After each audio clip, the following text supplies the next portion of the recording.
Tillman-Org. C'est un projet européen dont le but était d'étudier les effets du non-labour et du travail réduit, ainsi que des engrais verts sur le sol, les adventices, le rendement des cultures.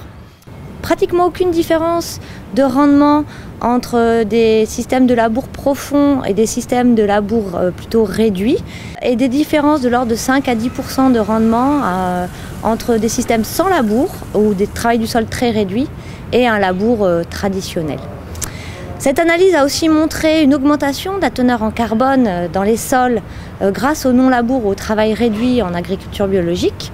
Cette augmentation du carbone a aussi été observée avec des mesures dans des sites expérimentaux de long terme à travers l'Europe. Donc une augmentation du carbone, de la biomasse microbienne en système travail réduit ou sans travail du tout. En termes de diversité des micro-organismes, cette diversité est très spécifique à des sites, à des sols, des conditions pédoclimatiques particulières, et aussi dépend des cultures précédentes, plus que de la culture en place.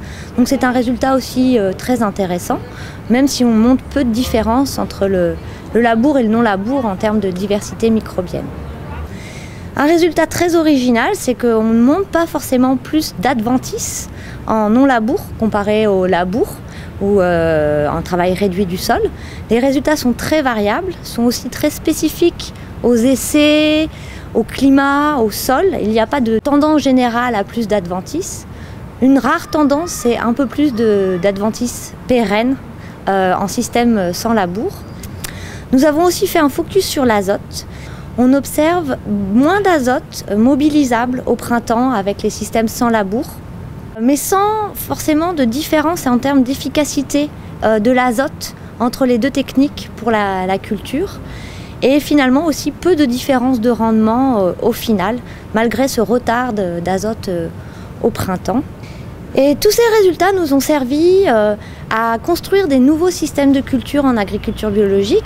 Et nous avons produit 5 différents systèmes adaptés aux conditions climatiques de l'Europe, du nord au sud.